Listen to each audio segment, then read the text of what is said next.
اپنے ماں باپ کی، اپنے بیوی کی، اپنی اولاد کی. اور یاد رکھو ہم رسول اللہ صلی اللہ علیہ وسلم کے نام پر آج جمع ہوئے ہیں. کیا کوئی مثال دے سکتا ہے؟ ہمارے سنبل سے مولانا آئے ہوئے ہیں، توصیف رضا مصباحی، عالم دین ہے ماشاءاللہ. آپ پوچھئے ان سے کہ کیا ہمارے آقا محمد مصطفیٰ صلی اللہ علیہ وسلم نے کبھی اب ہماری امت کی ماں پر کبھی ان کو مارا؟ نعوذ باللہ نہیں. تو تم کیسے اپنی بیوی کو مارتے ہو؟ کیسے مارتے ہو تم اپنی بیوی کو؟ کیا ہے یہ؟ انسان ہو تم، انسان ہو تم. بیویوں کی عزت کرو. کل اگر تمہاری بیٹی ہوگی، اس کی شادی ہوگی، کہ اگر اس کا شوہر اس کو مارے گا تو کیا محسوس کرو گے؟ آج ایک بہن مجھے فون کر کے بتائی کہ اس کا شوہر اس کو چھوڑ کے امریکہ چلا گیا، حیدرآباد اب واپس آیا تو بول رہا میں تجھ سے بات نہیں کروں گا، تجھے چھوڑ دوں گا. کیا ہے میرے بھائی؟ یہ چند دن کی دنیا ہے، یاد رکھو. یہ چند دنیا کی بہاریں چند دنوں کی ہے، اسی مٹی میں جانا ہے اور پھر اٹھنا ہے حشر کے میدان میں. جب رسول اللہ صلی اللہ علیہ وسلم کے ساتھ صدیق اکبر ہوں گے، فاروق اعظم ہوں گے، عثمان ذوالنورین ہوں گے، شیر خدا حضرت علی کرم اللہ وجہ ہوں گے، امام حسن اور حسین ہوں گے، شہزادی جنت ہوں گے، امت کی مائیں ہوں گی، صحابہ کرام ہوں گے، اویس قرنی ہوں گے، جنید بغدادی ہوں گے، حسن بصری ہوں گے، رابعہ بصری ہوں گے، خواجہ ہند الولی ہوں گے. تم کیا جواب دو گے؟ یہ دن آئے گا، یاد رکھو، یاد رکھو یہ دن آئے گا. تم اگر سمجھ رہے کہ نہیں نہیں کیا کچھ نہیں ہوتا، سب ختم ہونے والا. اس دن کی بھی تیاری کر لو. یاد رکھو تم آج اگر کسی کا حق مارو گے تو کل وہاں پہ حساب کتاب ہوگا. میرے عزیز دوستو، نوجوانوں، تم قوم کے مستقبل ہو. You are the future of the community and the nation India. نوجوانوں، تم سے بڑی امیدیں وابستہ ہیں.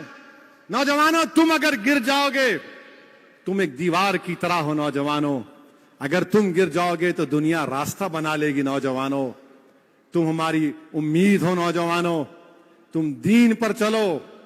فخر سے کہو کہ میں مسلمان ہوں. فخر سے کہو کہ میں رسول اللہ صلی اللہ علیہ وسلم کو امتی ہوں. مسجدوں کو آباد کرو. نوجوانوں، شراب کو، ڈرگس کو چھوڑو. نوجوانوں، باہمت بنو، بہادر بنو، بزدلی کو چھوڑو. ظالم کا ساتھ مت دو، مظلوم کا ساتھ دو. مظلوم کا ساتھ دو. ڈرنے اور گھبرانے کی ضرورت نہیں ہے. اللہ ہمارے ساتھ ہے. ڈرو مت، اللہ ہمارے ساتھ ہے. ظالم ظلم کرے گا مگر ظالم کا ظلم ختم ہوگا. نوجوانوں، جب فرعون نہیں رہا، جب نمرود نہیں رہا، جب یزید نہیں رہا، تو یہ وقت کے نمرود اور فرعون اور یزید کیا رہیں گے؟ سب جائیں گے ایک دن. رہے گا نام تو صرف اللہ کا، اللہ کا نام رہے گا. تو نوجوانوں، میری آپ سے گزارش ہے کہ اسمبلی کا الیکشن آ رہا ہے. ذرا میرے پیغام کو یاد رکھیے اور ذرا اس کو ریکارڈ کر کے پورا ذرا پھیلا دو. اور کیسا پھیلانا اس کو؟ اسد الدین اویسی کا بھڑکاؤ بھاشن دارالسلام میں. بھڑکاؤ بھاشن، ٹن ٹنا ٹن. تو دیکھنے والا او ہو اب تو پکڑیں گے، انہیں بھی سن لیتا. ارے انہیں تو ہمارے کو ہی بول دیے. تو آپ سے گزارش ہے، ووٹ بھی ڈالو. پولنگ کے دن آپ غائب رہتے، یہاں پہ بڑے چیخا مار رہے. صبح صبح نکلو، ووٹ ڈالو، دبا کے ووٹ ڈالو، پولنگ پرسنٹیج کو بڑھاؤ. اور یہاں پہ مجلس آپ کی پارٹی ہے. مجلس کس کو امیدوار بناتی وہ مت دیکھو آپ. میں بھی کبھی نہیں رہوں گا اس دنیا میں، میں چلے جاؤں گا، مگر تم کو اللہ اس کے رسول کا واسطہ دے رہا ہوں، تم مجلس کو مضبوط کرنا، تم مجلس سے وابستہ رہنا. یہ ہماری دولت ہے، یہ آپ کا ہے، یہ آپ کی دولت ہے جو آپ کے آباء و اجداد نے، ہمارے اسلاف نے خون پسینے سے اس کو زندہ رکھا.